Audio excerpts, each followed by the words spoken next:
What is stress reappraisal, and how do you go about getting people to reappraise their stress in some of the work that you've done?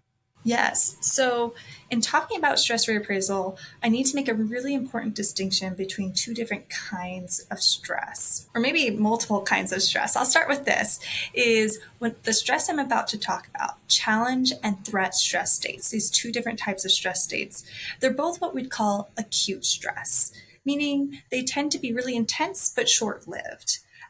In contrast to what we describe as chronic stress, stress that's really long term, right? Stress that might carry on. I might be having a stress reaction over the course of months or years. Things that might lead to this might be things like living in poverty, family crises, or marital discord, living through a global pandemic for many months and Yeah. years, right? Like these can elicit things like chronic stress. And when it comes to chronic stress, the research is pretty clear that chronic stress is unhealthy for us. It really can wreak havoc on our bodies. It really can wear and tear our bodies, and there's not many benefits to chronic, that long term stress. But then we have situations that can elicit acute stress responses. This can be something like before a big game, or before taking a big exam, or before doing a job interview. All these things, our stress tends to be can be really intense. Like I can feel my heart racing in those moments. And on the other hand, it doesn't last super long because it's tied to that event. And once that event ends, right, my stress might dampen and come down and my stress reaction ends. So challenge and threat stress states are both kinds of acute stress states. Now, I'm going to talk about them as though they're like two separate things when in fact they're more of like ends of continuum. Like there's kind of a spectrum. I could be mildly threatened. I could be in a really strong threat stress state, and same for challenge stress states. But here's the thing. They are different. Our body is having a slightly different reaction between a challenge and threat stress state. They're both stress states, right? Both of these, you might see a heart rate increase. So if you're just going through your day to day and you have a stress reaction, you feel your heart increase, your heart beating fast, you're not going to necessarily know whether you're in a challenge or threat stress state. They share that similarity. But here's the difference. The difference, actually, let me explain the difference this way, which is to talk about how they develop. So, stress reactions are reactions, right? A stress is a response to something. So, when we're in a stressful situation where we have to engage, if I just ignore the stressful situation, I'm not going to feel stressed, right? If I have a big stressful exam and I decide I'm not going to take it, right? Well, then my body's not going to have that stress reaction. But if I do engage in the situation, this is where that space that I talked about matters. Here's my stressor, this big exam.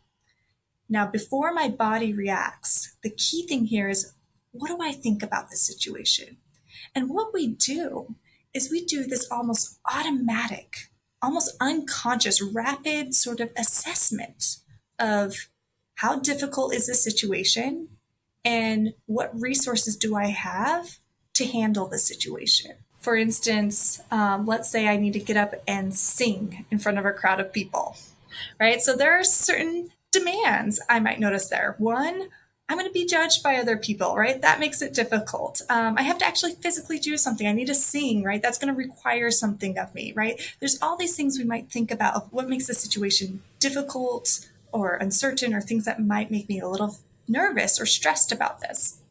And at the same time, we're doing this quick rapid fire assessment of what resources do I have that's going to help me in this situation. And when I say resources, I mean it very broadly here, not like money and things like that. I'm thinking about things like what sort of skills do I have? Did I practice the song before I came to, sing in front of these people? Do I have practice performing in front of people? Right? These are all resources I can pull upon to help me meet the demands of the situation.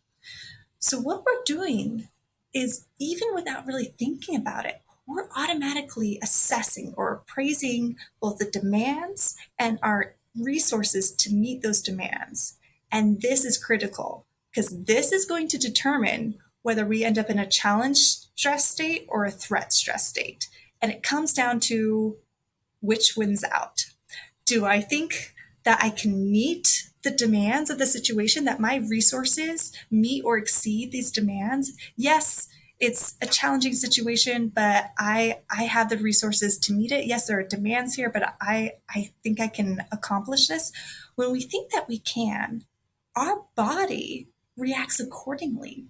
It gives us added energy to help us meet the demands of the situation.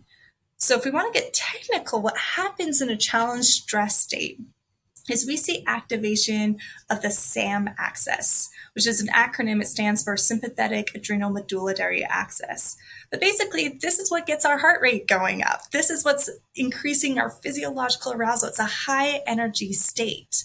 And as our heart is starting to beat faster, our blood vessels stay nice and open and dilated. And what this does is it allows for more rapid blood flow throughout our entire body. And that's great because that blood is carrying oxygen to our muscles to allow us to move when we need to. It's also carrying oxygen to our brain, which is great if I need to be alert and thinking quickly. And what research shows is people tend to perform their best in challenge stress states, even better than if they were relaxed. So if you want to perform at your best, you want to be in a challenge state. Now, when it comes to the appraisal process, right, demands versus resources, we could go the other way. I could say, oh, I have to sing in front of people and I'm tone deaf and I have stage fright and I do not think I have the resources to cope with this situation. And as a result, when I think I can't cope because my resources don't meet the demands, or at least my appraisal of my resources, I think I don't have the resources to meet what I think are the demands of the situation, then my body thinks I'm in danger. And my body is going to do what it can to help me in a dangerous situation. So what happens is even though that same SAM axis gets activated, so part of our sympathetic nervous system, if people have heard of the fight or flight response, we're talking about activation of our sympathetic nervous system. And that's the activation of our SAM axis. So our heart rate increases. But here's a key difference between a threat state versus a challenge state. In a threat stress state, we also get activation of our HPA axis, known as the hypothalamic pituitary adrenal axis. This is where we also get things like the release of cortisol. So if people have heard of research where people are measuring cortisol levels, that really relates to threat stress states with the activation of this HPA axis. And our bodies act a little bit differently here. Even though our heart rate is going up, our heart is pumping faster, our blood vessels that lead out to our muscles and to our brain actually constrict. And so effectively what this does is even though our heart is working really hard, blood is not flowing through the body as rapidly or as efficiently. If anything, more blood is staying kind of pooled in the core of our body, right where our heart is, and it's not really getting out to our muscles or to our brain as well. This is beneficial. If you think about it, if I'm in a dangerous situation, right, if there's a potential my arm's going to be bitten off by an animal, like I don't want a lot of blood flowing there really fast, right? This is nature's natural tourniquet. It's defensive. It's protective of us. Yeah. Here's the problem though, is that if we aren't getting that blood flow to our muscles and to our brain, that's going to affect our physical and mental performance. And that's exactly what the research shows, that people will tend to perform worse in a threat state than even if they were relaxed. So if we think about, our best performance, threat states are terrible. We don't want to be in a threat state. Being relaxed would be better than a threat state. So when people give you the advice to calm down and relax, well, if you're in a threat state, that's great. But if you want to perform at your best, you don't actually want to be in a relaxed state. We want to move over to a challenge stress state. So hopefully at this point, I've convinced us that challenge stress states, that's where we want to be. It leads to better performance. It's healthy. We don't see any of those negative health outcomes associated with stress. Those aren't associated with challenge states. So how do we get there? It comes down to that appraisal process. How am I appraising the demands of the situation? What do I think of those? And what do I think my resources are? Stress reappraisal is a very particular type of changing the way we think about the situation. We call this cognitive reappraisal, reframing the way we think about this. There's plenty of examples, I think, people using this without realizing that they're using cognitive reappraisal.